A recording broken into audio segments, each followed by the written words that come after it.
Ampuliriza omulungi, nkwaniriza mu katabo kaffe Bwali Butamanya.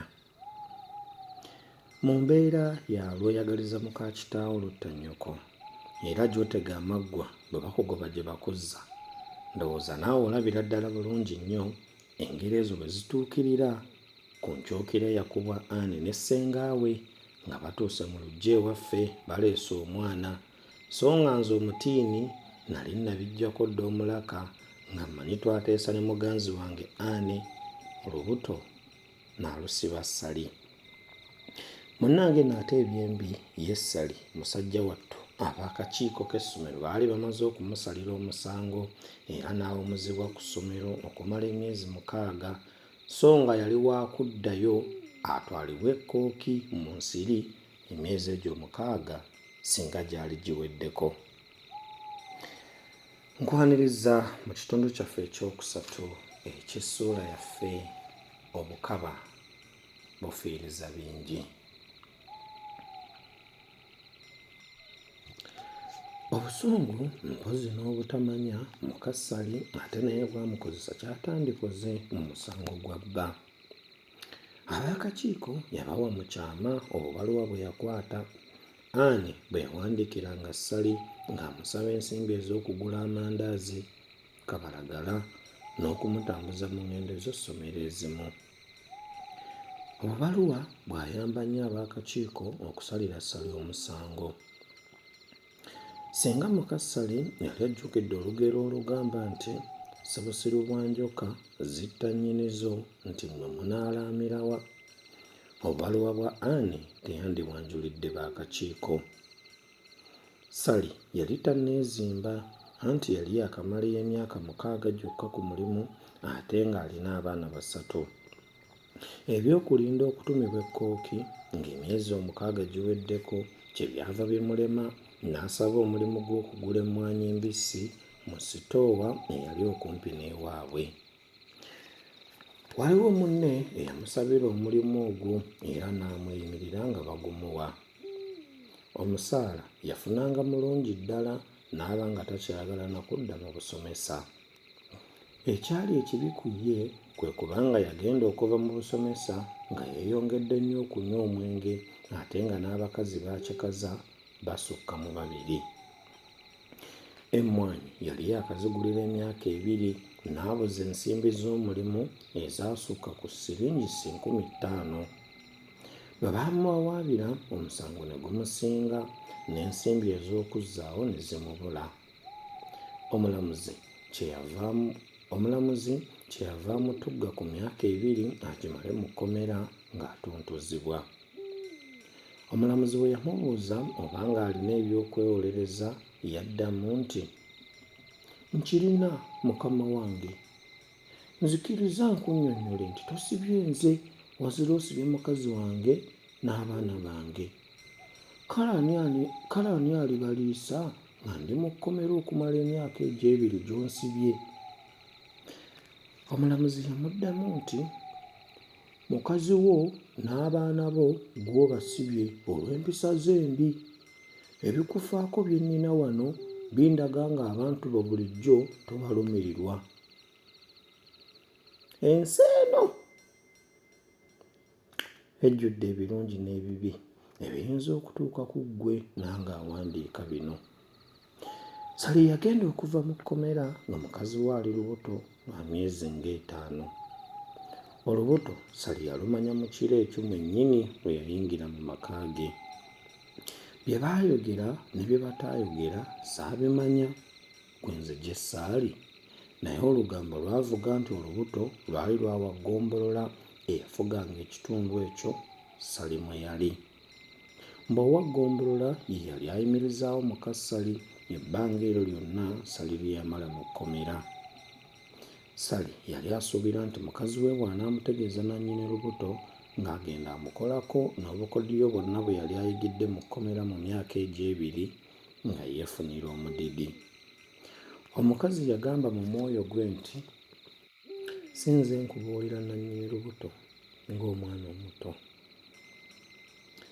Ssali kye yakola okimanyi? Yagamba nti oba ogamba nti emmere gye ndidde mu kkomera efudde bwereere, kankukwata ondabe. Yagwira mukazi we ng'engo bw'egwira embuzi, n'amugatta emikono gyombi. Bwe yamala okugigatta n'amusubira ku kikondo ky'ekitanda. Sali yakawaŋŋamula, anti mukazi we yamubamba ng'eddiba. Yasokoola ebituli bibiri erudda n'erudda mu mwango gw'oluggi, buli kugulu n'akuleega mu kituli ekimu. Bwe yamala okumuleega bw'atyo n'aggyayo oluga n'atandika okumukommonta mu kitundu eky'ensonyi nga bw'amugamba nti, anti kino kye kikutwala mu basajja, kankikuba endabe ky'olitwalayo. Sali yakuba omukazi ne wabulawo n'amumuggyako, so nga omukazi yakaliriza nnyo enduulu. Omanyi bwe yali atandika okumukuba, enzigi z'ennyumba zonna yamala kuzisiba ne zinywera gguluggulu. Ekyo kye kyalemesa abadduukirize okutaasa amangu omukazi. Omukazi yagamba Sali ebigambo bitono ebikulu ebikyajjuukirwa abadduukirize abaabiwulira. Yamugamba nti, Sali, okoze kivu okunkuba mu bitundu ebyekyama olw'okubanga nasobya ng'oli mu kkomera, so nga ggwe oyenda n'okusinga embwa. Kimanye nga togenda kuddayo kufuna mukazi mulala. Omukazi olwamala okwogera ebyo n'azirika. Sali yalaba azirika, n'aggula akadirisa ak'emmanju n'akayitamu n'ayokya omusubi. Abaali ebweru baamugobako n'abalema okukwata. Baagenda okutuuka ku mukazi ng'ataawa. Baamutwala mangu mu ddwaliro. Abasawo ne bakola nga bwe baasobola okuwonya obulamu bwe. Olubuto lwavaamu nga yakamala essaawa 3 mu ddwaliro, kyokka oluvannyuma omukulu yadda engulu. Abasawo baali beetala mu ddwaliro okuwonya obulamu bw'omukube nga n'abaami beebuga okuyigga Sali. Gwanga mujje yavuga mangu bamusibike ne badda muno na muli. Owaggombolola Kanaaluzaala ye yali omukulu w'omuyiggo, nga muli agamba nti olaba nkaabira mubikire naye atankutukidde mu ngalo. Sali baamuwenjera ennaku ennungi 3 ne bamugwako mu kibira gye yali yeekukumye ng'adaagira mazzi ng'ennyonyi. Okumuggyayo nno lwali lutalo lwakubiri, anti baamala kumusiba miguwa mu kiwato n'emikono n'amagulu. Emikono ne baagala n'okugimenya olw'okulwana ng'ekisolo kyennyini. Yalwanyisanga emikono, amannyo, omutwe n'amagulu. Abamumanyi bagamba nti newankubadde nga yali muntu mu ndabika, naye munda kimu kyakubiri yali nsolo yennyini endi y'abantu. Ku limanda yamalako omwezi gumu n'awozesebwa ogw'okugezaako okutta mukazi we. Obujulizi bwakuŋŋaanyizibwa bungi. Mukazi we yali yakava mu ddwaliro naye bambi ate ye yagezaako okumuggyako omusango ng'agamba nti teyagenderera kumukuba bubi bw'atyo, wazira yamukuba atamidde nga tamanyi kyakola. Owaggombolola yawa obujulizi bwonna obwali buyinza okusibya Sali. Omulamuzi lwe yatemula omusango, kkooti yajjula n'ebooga kubanga kyali tekitera kuwulirwa omuntu okukuba mukazi we mu ngeri eyo. Omulamuzi omusango yagusala bw'ati: omuwawaabirwa okusinziira ku mpozayo ne ku bujulizi bwenfunye ku musango guno, waswaza nnyo abasomesa, ate nga guno si gwe mulundi ogusoose okubaswaza. Wabaswaza dda ng'okola embuto abaana b'osomesa. Ku mulundi guno tewaswazizza basomesa bokka, naye waswaza n'abantu balamu bonna. Bwe waddira ebitundu bya mukazi wo ebyekyama n'obikomaga ng'omutuba, wayonoona mu nsi ne mu ggulu. Nze ng'omulamuzi ogw'oku nsi nkusalidde okusibwa emyaka 5 mu kkomera ng'otuntuzibwa, ojja kukuba n'embooko 30. Sali yawulirwa mu kkooti ng'akuba omulanga nti, "Nyabo tezikuba misinde, nze ndifiira mu makomera." Teyayogerayo birala ne baggyawo ekyetere. Okuwonya obulamu bwa Mukasali, abasawo Nabaana baamuggyamu. Bwe yasiibula mu ddwaliro mu maka ge yamalamu emyezi 6 n'addayo ewaabwe kubanga yali takyalinamu buyambi. Abaana be ababiri abakulu yabawa ssengaabwe n'abatwala ewuwe. Sali yagenda okuva mu kkomera ng'ekifulukwa kye baakibbako dda amabaati era nga n'enzigi baaziwangulamu dda ne bazitwala. Abantu abamu baalowooza nti ebyo baabikola lwa kwagala kumugoba ku kyalo ng'avudde mu kkomera olw'ekivve kye yakola.